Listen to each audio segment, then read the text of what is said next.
আকাশের অবস্থা দেখে মনে হচ্ছে ঝড় বৃষ্টি হবে। বাজে সকাল 7টা, তো বুঝতেছি না ছেলেকে কি উঠাবো নাকি উঠাবো না, যেতে পারবে কি যেতে পারবে না। তবে আজকে প্রায় 1 সপ্তাহের বেশি আকাশ এরকমই থাকে, মেঘলা সারাদিন, কিন্তু বৃষ্টির কোনো ছিটে ফোটাও নাই। ওই দিকটাতে একদম বেশি অন্ধকার হয়ে আসছে,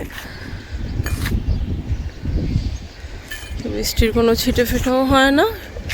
মাঝখানে প্রচুর পরিমাণ একটা গুমোট গরম ছাড়ে, যার ফলে বাচ্চা কাচ্চা অসুস্থ হয়ে যাইতেছে। আমার বাচ্চা তো 2 দিন ধরে কাশিও হয়েছে, ঠান্ডা জ্বর থেকে হয়তো। এই হচ্ছে অবস্থা। গুড মর্নিং সবাইকে। এখন দেখি ছেলে টিফিন বানায় রেডি করে রাখবো, যদি যেতে পারে তাহলে উঠাবো, আর যদি বৃষ্টি না হয় তাহলে কিছু করার নেই। কিন্তু আজকে বাতাস ছাড়ছে অনেক।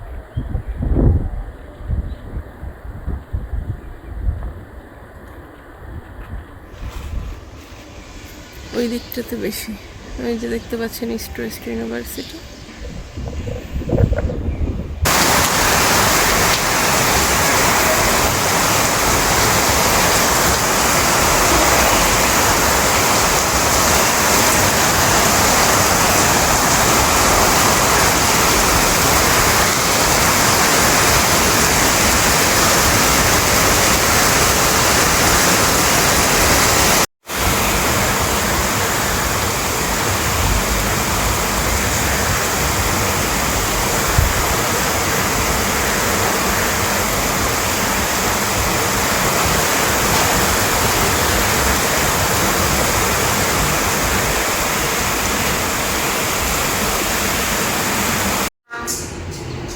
বৃষ্টিটা একটু কমছে, একদম হালকা ঝিরিঝিরি পড়তেছে, এই জন্য ভাবলাম দিয়ে দিই, স্কুলে উঠাই দিচ্ছি রেডি করে। আমি দেখি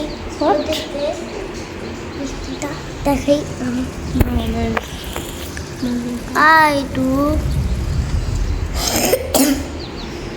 কাশি হয়ে গেছে। এই হচ্ছে তোর টিফিন, চিকেন মোমো, 2-3টা লিচু আর baby egg. Yes, okay, I will make chicken ball tomorrow. Okay, okay, sorry baby, I will make tomorrow inshallah. Let's go, hurry up.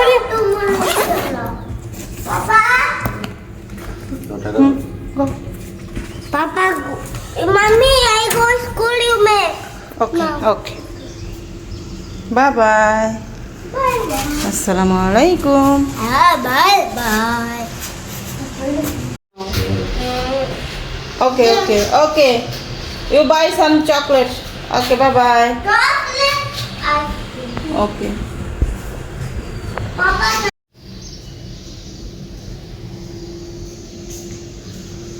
ছেলে চলে গেছে, এখন ব্রেকফাস্ট রেডি করবো, এরপর আমি পড়তে বসবো। আজকে আর রান্নাবাড়ার তেমন কোনো ঝামেলা নাই, কারণ গতকালকেই টুকটাক সব করে রাখছি। বৃষ্টিটা তো থামছে, এখন আবার দেখি ঝিরিঝিরি পড়তেছে। ছেলে ভিজে না গেলেই হয়, ছাতা নিয়ে গেছে অবশ্য।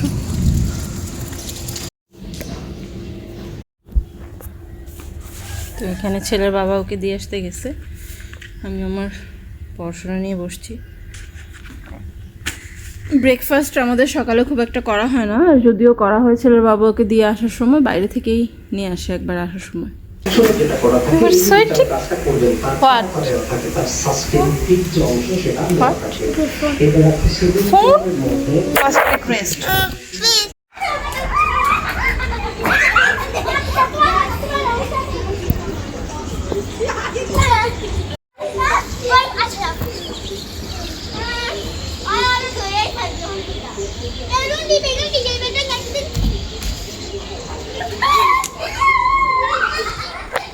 বাচ্চা কাচ্চা সব সাথে খেলতেছে। আমি দুপুরে ছেলেকে স্কুলে, দুপুরে না সকালে ছেলেকে স্কুলে আনার পর থেকে ছেলে বাবা অনেকক্ষণ ধরে ছাদে, তো আমি ভাবলাম একটু চা নিয়ে যাই।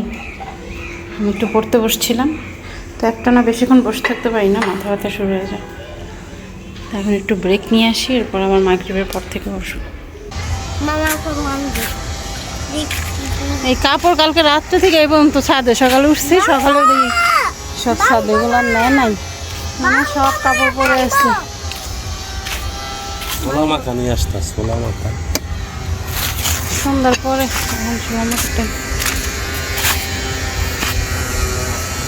এই জায়গায় খেলে না, আজকে সব হ্যাঁ ছাদে উঠছে খেলতে।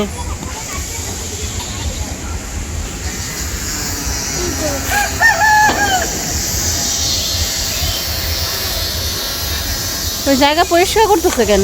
কাজ শুরু করবো নাকি? ঘাসটা শুয়ে পুরা মা জঙ্গল হয়ে গেছে। মেনটা নিয়ে আসেন না কেন তো মেনটা? এই যে দেখেন কি অবস্থা ছাদে, এতগুলো বাঁশ কাঠ দিয়ে ছাদ একদম, এই জায়গাটাতে রাখাতে এই জায়গাটা আর পরিষ্কার করা যায় নাই, এর ফলে বৃষ্টি আসলেই পানি জমে থাকে, ছাদ একদম ড্যামের মতো হয়ে যাইতেছে পুরোপুরি। তো এইগুলা কাঠগুলো ছিল হচ্ছে মানে কলম টলম করার জন্য, অন্যান্য কাজকর্মের জন্য। ফার্স্টে তো ইচ্ছা ছিল যে 4 তলা বন্ধ করে ফেলবো, ইচ্ছা ছিল বলতে ভাবছিলাম যে 4 তলা করতে পারবো যে অ্যামাউন্ট ছিল, কিন্তু পরবর্তীতে 3 তলা এসেই টাকা শেষ হয়ে গেছে, তো এই জন্য আর কাজ করা হয় নাই। কিন্তু এইগুলো রাখছিলাম যে এগুলা সব কলমে কাজে দিবে, কিন্তু এগুলা ভালোভাবে প্রপারভাবে রাখা হয় নাই, ঢেকে ঢুকে প্রত্যেকটা কাঠ নষ্ট হয়ে গেছে। তো এখন এই ভাবতেছি যে এগুলো সব ফেলে এখন ছাদটাকে এই পাশটা ক্লিন করতে হবে, নয়তো ছাদ পুরাই ড্যাম হয়ে যায়। ওই ভিতর দিয়ে, ঘরের ভিতর দিয়ে কেমন ফুসকুড়ি ফুসকুড়ি টাইপের হালকা হালকা উঠতেছে। তো এই জন্য ওর বাবা আর আমি আজকে অনেকক্ষণ বিকেলে ছাদে সময় পাইছি, বৃষ্টি হয়েছে তো একটু ঠান্ডা ঠান্ডাও পড়ছে, তো ভাবতেছি আমরাই এই সাইডটা থেকে ওই সাইডটা নিয়ে এই জায়গাটা একটু ক্লিয়ার করি, এগুলোর জন্য লোক পাওয়া যায় না, এই হচ্ছে ব্যাপার। সন্ধ্যা হয়ে গেছে, এখন এখানে ছেলে একটু খেলবে, খেলার পর পড়তে বসাবো ওকে, এরপরে খাওয়া দাওয়া আর ঘুম, তেমন কিছুই নাই দেখানোর মতো। তো ভিডিও যদি ভালো লাগে প্লিজ একটা লাইক দিতে ভুলবেন না, চ্যানেলে নতুন হয়ে থাকলে অবশ্যই চ্যানেলটা সাবস্ক্রাইব করে দিবেন। আল্লাহ হাফেজ।